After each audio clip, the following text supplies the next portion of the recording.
जैसे कि हमने के 2 दिन मैथ पढ़ते हैं जा, एक दिन है साइंस, एक दिन है संस्कृत और 2 दिन है इंग्लिश।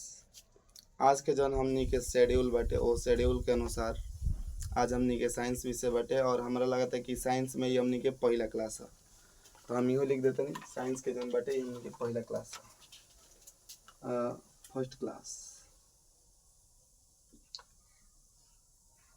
मतलब कि साइंस के हमनी के पहला क्लास। साइंस के मतलब हिंदी में अगर के विज्ञान कहल जाला। सबसे पहले तो ये पता होके के चाहिए कि विज्ञान कहते किसे हैं। तो विज्ञान के एगो साधारण परिभाषा बाटे जौन कि 9वीं क्लास में हमनी के देखे के मिलेला। सावधानी पूर्वक और क्रमबद्ध तरीके से जौन चीज़ हम बोलते नहीं ओकरा के ध्यान से सुनिए लो। अगर जरा लिखे के मन करी वो लिख सकता, लेकिन अभी नहीं के लिखे के। जब हम वीडियो के अपन हेतु कर दें तो अपन रोक रोक के ओकरा के लिख लेवे के बाद प्रेम से खाली सुनिए लो, आराम आराम से बोलते हैं। सावधानी पूर्वक और क्रमबद्ध तरीके से किए गए प्रयोग और परीक्षणों से प्राप्त ज्ञान को विज्ञान कहते हैं। ठीक बा, ई एकर विज्ञान के परिभाषा हो गई। लेकिन जनरली हमनी के ई बतावल गेल बा कि विज्ञान एक ऐसा शास्त्र है जिसके अंतर्गत हमें विशेष ज्ञान की प्राप्ति होती है। विज्ञान एक ऐसा शास्त्र है जिसके अंतर्गत हमें विशेष ज्ञान की जानकारी प्राप्त होती है। तो ई हो गई हमनी के विज्ञान के परिभाषा। और आज जो हमनी के टॉपिक बाटे, ए टॉपिक के नाम हटे दहन और ज्वाला। एकर मतलब कि चीज़ों का जलना। ई क्लास 8 के जौन बाटे सबसे पहला चैप्टर है। साइंस के बारे में केहू ई भ्रम मत पाली, क्लास से कोनो फर्क ज़्यादा नहीं के पड़े वाला। साइंस सब कोई खातिर जरूरी बाटे। तो हम जो नोट्स दिले बनी वो नोट्स के माध्यम से तो हम लोग के पढ़ावे की कोशिश करते हैं। जहाँ पर अगर कोनो चीज़ के समस्या आई, जौन शब्द ना समझ में आई, खड़ा होके तो हम लोग पूछ सकता रहो। सबसे पहला फैक्ट बाटे कि किसी भी चीज़ को जलाने के लिए उष्मा की ज़रूरत होती है। उष्मा के मतलब होला एनर्जी, हीट। अगर कोनो भी पदार्थ बाटे जब तक ओकरा अंदर गर्मी ना रही तब तक हमनी के ओकरा के जला नहीं जा सकत। उदाहरण के तौर पे अब एगो भींजल गोईठा बाटे जौन की पूरा तरह से भींज गइल बा, कतनो सलाई खत्म कर देम तो उ लहकी नहीं के जल सकत। तो एकरा में साफ साफ कहले बाटे कि किसी भी चीज़ को जलाने के लिए उष्मा की आवश्यकता होती है।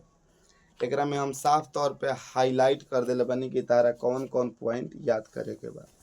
अगर क्वेश्चन पूछे कि किसी भी चीज़ को जलाने के लिए किसकी आवश्यकता होती है तो हमनी के आंसर रही उष्मा। पॉइंट दूसरा बा कि जब किसी चीज़ को गर्म करते हैं तो उसका तापमान बढ़ जाता है। अब मान के चला जैसे हमनी के ठंडा पानी बाटे, एह तरी कितना ठंडा रहेला, लेकिन जैसे ही ओकरा के आगी पे हमनी के गरम करे नहीं जा तो उ पानी बहुत ज़्यादा गर्म हो जाला। ओकरा में अंदर जब हमनी के अंगुली डालम जा तो अंगुली पूरा लहर फेंके लगी। मतलब कि जब कोनो भी पदार्थ के हमनी के गरम करम जा तो ओकर जौन टेम्परेचर रहेला यानी कि तापमान उ का होला बढ़ जाला। तो याद रखिए लो कि जब किसी भी पदार्थ को गर्म किया जाता है तो उसका तापमान बढ़ जाता है। एकरा से क्वेश्चन कैसे पूछी, तो क्वेश्चन एकरा से ऐसे पूछी कि जब हम किसी पदार्थ को गर्म करते हैं तो उसका कौन सा चीज बढ़ जाता है। आंसर हो तापमान। अब एगो बाटे ज्वलन ताप। ई जौन बाटे हमनी के ज्वलन ताप, ज्वलन ताप, ज्वलन ताप के परिभाषा होला कि वह न्यूनतम ताप जिस पर पदार्थ जलना शुरू कर दे, वह न्यूनतम ताप जिस पर कोई भी पदार्थ जलना शुरू कर दे उसे ज्वलन ताप कहते हैं। मतलब कि कोनो ना कोनो एगो टेम्परेचर ऐसन होई जोना पे जाके कोनो पदार्थ जले स्टार्ट कर दी। जैसे लइकन के पढ़े के एगो उम्र बनावल जाला कि अगर लइका तारा छोटी चुकी बा 5 साल के हो गल बा तो ओकरा के आंगनबाड़ी में भेज द। एकर मतलब कि ई एगो अवस्था हटे जहाँ से लइका पढ़ाई के स्टार्ट कर देले बाटे। वही तरीके से कोनो ना कोनो पदार्थ के जले के एगो ताप नियत रहेला कि एकरा से जैसे ही ऊपर जाई तो उ पदार्थ का हो जाई जरे लगी। तो वह न्यूनतम ताप जिस पर कोनो पदार्थ जलना शुरू कर दे ओकरा के कहल जाला ज्वलन ताप। ठीक बा। फिर कहता है कि पदार्थों का ज्वलन ताप उसके प्रकृति पर निर्भर करता है। अभी हम कुछ देर मतलब पहले बताए नहीं कि अगर एगो भीजल गोईठा बाटे चाहे भींगल लकड़ी बाटे तो उ जल नहीं खींच सकत। काहे से कि ओकर प्रकृति कैसन बाटे, उ भींगल बा और पानी में और आग में तनी बहुत ज्यादा दुश्मनी रहेला। ये सब कोई के पता होके के चाहिए। अब जैसे जंगल में अगर आग लाग जाता चाहे जंगल के जौन आग बाटे एकरा के कहल जाला दावानल। जंगल के आग के का कहल जाला दावानल। और हमनी के पेट के भी आग होला। हमनी के पेट के एकरा में नहीं के लिखल लेकिन लिख देता नहीं। पेट की आग, जौन पेट की आग वगैरह कहल जाला जठरानल। और समुद्र के आग के कहल जाला बाड़वानल। समुद्र के आग के का कहल जाला बाड़वानल। समुद्र का आग बाड़वानल। और ओ तरीका से जौन हमनी के जंगल के आग बाटे ए जंगल के आग के कहल जाला दावानल। जंगल के आग के का कहल जाला दावानल। ये सब बबुआ याद रहे के चाहिए। ठीक बना। मतलब कि जौन हमनी के जंगल के आग वगैरह के दावानल कहम जा, समुद्र के आग के बाड़वानल और पेट की आग के जठरानल कहम जा। कहते कि पेट्रोल का जो ज्वलन ताप होता है किरोसिन के ज्वलन ताप से कम होता है। मतलब कि जौन पेट्रोल के ज्वलन ताप बा उ किरासन से का होला कम होला। सफेद फास्फोरस का ज्वलन ताप इतना अधिक होता है कि वह कमरे के ताप पर जल उठता है। सफेद फास्फोरस होला, पीला फास्फोरस होला और लाल फास्फोरस होला। फास्फोरस ना समझ में आवत हो तो काठी देखले हो, और काठी मतलब कि सलाई के माचिस, ओकरा पे लाल चाहे करिया कुछ लपेटा रहेला जौन के रगड़े नहीं जाता बरेला, उ फास्फोरस के ही बना रहेला। तो जौन सफेद फास्फोरस होला उ कमरा के ताप पे ही जले स्टार्ट कर दी। जैसे कि हमने कि एगो बंद कमरा में बन जा तो जब कोनो भी कमरा बंद रहेला तो ओकरा में तनी हल्का सा गर्मी आवेला ना तो वो ताप पे जले स्टार्ट कर दी। तारा से क्वेश्चन पूछी कि वह कौन सा फास्फोरस है जो कमरे के ताप पर जलना प्रारंभ कर देता है। आंसर तार होके के चाहिए सफेद फास्फोरस। ऑक्सीजन, ऑक्सीजन के बारे में तो सब कोई के पता होके के चाहिए कि मनुष्य जितना भी जीव जंतु बड़ा सन उ सांस के रूप में ऑक्सीजन लेवेला। हमने के बहनी जाए चाहे जितना भी छोटे छोटे जीव जंतु सब सांस के रूप में का लेवेला ऑक्सीजन। तो ऑक्सीजन के आखिर खोज कैले के रहे, तो ऑक्सीजन के जे खोज कैले रहे ओकर नाम रहे जोसेफ प्रिस्टले। और ऑक्सीजन के हमनी के संकेत हटे ओ, एकरा के ऑक्सीजन कहल जाला। का कहल जाला ऑक्सीजन। और अधिकतर एकरा के मतलब एकर जौन फॉर्म हटे एकरा के O2 के रूप में लिखल जाला O2। एकरा के ऑक्सीजन कहल जाला और एकर खोजकर्ता के नाम हटे जोसेफ प्रिस्टले। जलना एक रासायनिक प्रतिक्रिया है। अब रासायनिक प्रतिक्रिया और भौतिक प्रतिक्रिया एकरा में समझे के पड़ी। रासायनिक प्रतिक्रिया के मतलब कि अगर कोनो पदार्थ जलता और जलला के बाद अगर ओकर गुण चेंज होता तो ओकरा के हमनी के कहम जा रासायनिक प्रक्रिया। फिर से बोलता नहीं, रासायनिक प्रक्रिया के मतलब भइल कि अगर कोई भी पदार्थ जल रहा है और जलने के बाद उसके पदार्थ में या उसके गुण में जो परिवर्तन होता है उसे रासायनिक प्रतिक्रिया या रासायनिक परिवर्तन कहते हैं। जैसे अभी अगर एगो आदमी बा चाहे एगो कागज बाटे चाहे एगो लकड़ी बा, तो जब हमनी के एगो लकड़ी के जलाइन जा तो लकड़ी के अंदर कुछ अलग गुण रही, लेकिन जैसे ही लकड़ी पूरा तरह से जल जाई तो ई राख के रूप ले ली। तो फिर राख के जौन संरचना बाटे ओकर सूत्र बाटे ई सब का हो जाई अलग हो जाई। दोनों में कोनो अब लकड़ी और राख बराबर तो नहीं हो सकत। तो एकरे के कहल जाला कि जलना मतलब कि कोनो भी पदार्थ जब जल रहल बा तो ई एगो रासायनिक प्रक्रिया है। ठीक बा। माचिस बनाने का प्रयास सबसे पहले 1680 में किया गया था। सबसे पहला हाल माचिस बनावे के जौन प्रयास बाटे वो 1680 ईस्वी में कल गई रहे। माचिस का जो रूप आज हम देखते हैं उसे बनाने की शुरुआत 1845 में लाल फास्फोरस के आविष्कार के बाद हुआ। अभी हमनी के घरे जौन माचिस बाटे यह माचिस के बनावे के जौन पहला प्रयास रहे वो 1845 ईस्वी में आई रहे। कब? जब लाल फास्फोरस बन गई रहे तब। लाल फास्फोरस के बनला के बाद हमनी के जौन घर में माचिस के यूज करते हैं जा, एकरा के बनावे के प्रक्रिया स्टार्ट हो गई।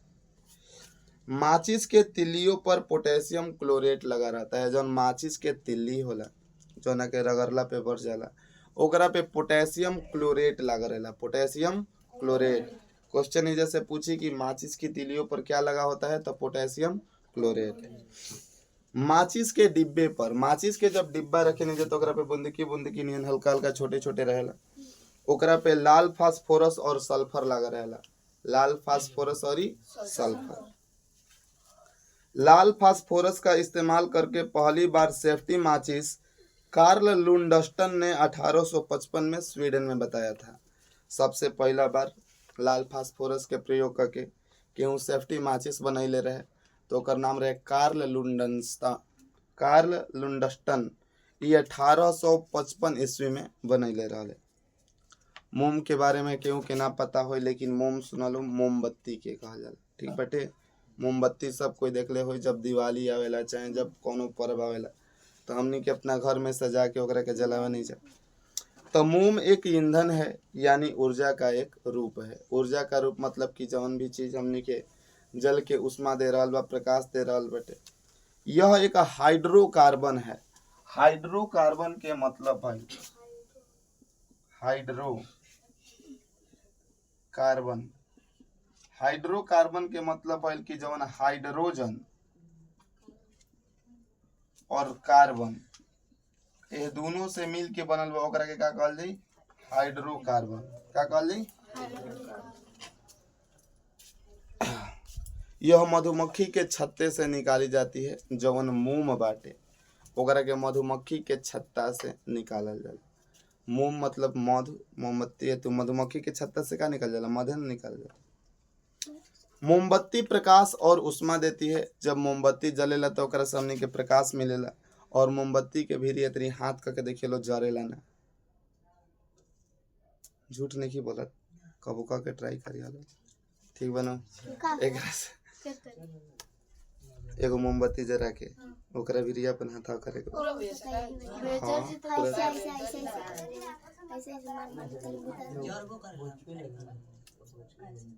जरेला। हम बोलनी ही दूसरा सेंस में, लेकिन तो ना समझ पाइला हलो। ठीक बा, अब से का बोला।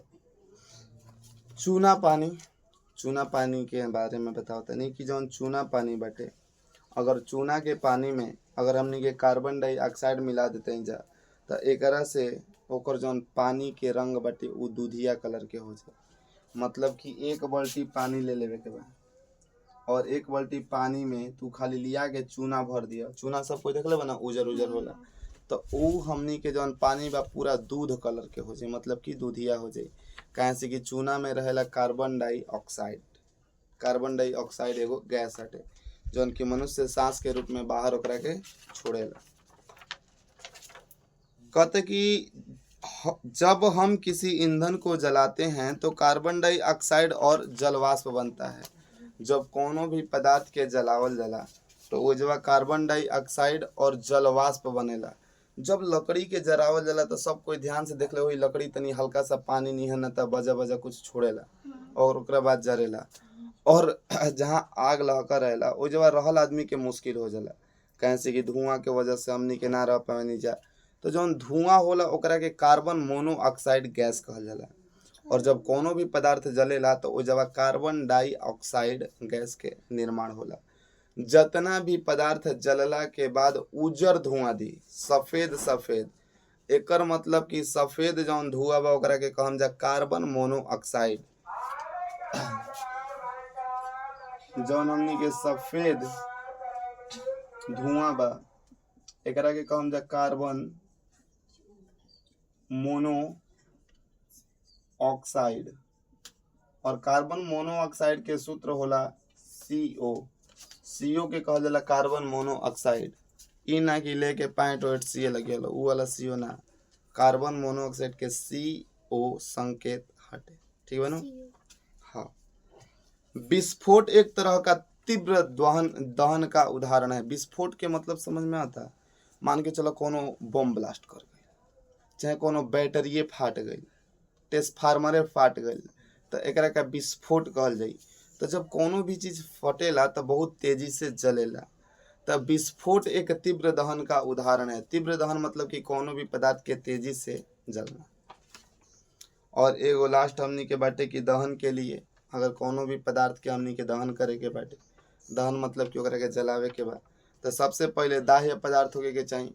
ऐसन पदार्थ लिया जौना कि हमनी के जराई जाता आसानी से जर सके। ऑक्सीजन होके के चाहिए, बिना ऑक्सीजन के कोनो चीज जरावल संभवे नहीं है। और ओकरा बाद ज्वलन ताप होके के चाहिए, जौना ताप पे जाके वो पदार्थ जले स्टार्ट कर दे।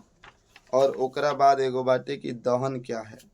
तो ऑक्सीजन की उपस्थिति में ज्वलन पदार्थों को जलने पर उष्मा और प्रकाश उत्पन्न होता है, उसे ज्वलन कहते हैं, उसे दहन कहते हैं। जब हमनी के ऑक्सीजन के उपस्थिति में कोनो भी पदार्थ के जलाइम जा तो ओकरा से प्रकाश मिली और उष्मा मिली, एकरा के का कहल जाला, दहन कहल जाला। तो ई हमनी के जौन चैप्टर रहे दहन और ज्वाला, ओकरा में जितना भी मेन मतलब कि पॉइंट रहे ओकरा के हम समझा देनी। अतना तो हम लोग कल याद करके हलो। फिर एक बाद अगला क्लास अगला दिन।